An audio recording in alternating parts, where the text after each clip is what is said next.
गोवर्धन पूजा की कथा। कार्तिक शुक्ल प्रतिपदा को गोवर्धन नाम का त्योहार मनाया जाता है।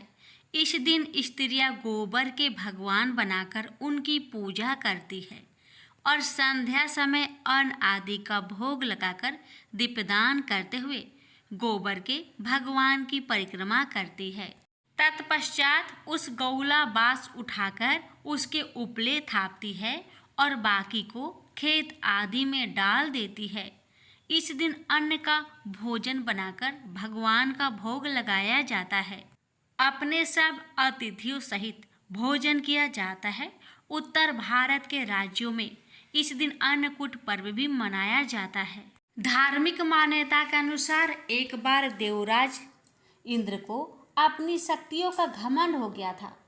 इंद्र के इसी घमंड को दूर करने के लिए भगवान कृष्ण ने लीला रची। एक बार गोकुल में सभी लोग तरह तरह के पकवान बना रहे थे और हर्ष उल्लास के साथ नृत्य संगीत कर रहे थे।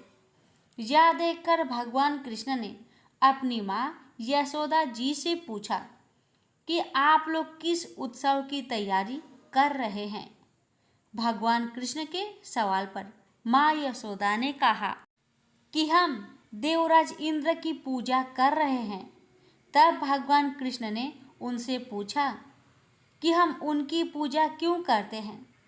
यशोदा मैया ने उन्हें बताया कि भगवान इंद्र देव की कृपा हो तो अच्छी बारिश होती है, जिससे हमारे अन्न की पैदावार अच्छी होती है, जिससे हमारे पशुओं को चारा मिलता है।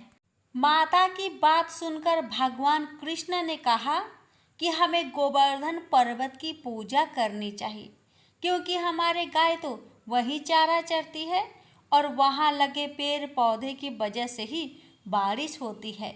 भगवान कृष्ण की बात मानकर गोकुलवासी गोवर्धन पर्वत की पूजा करने लगे। ये सब देखकर इंद्रदेव क्रोधित हो गए और उन्होंने इसे अपना अपमान समझा और वज्र के लोगों से बदला लेने के लिए मूसलाधार बारिश शुरू कर दी। बारिश इतनी विनाशकारी थी कि गोकुलवासी घबरा गए।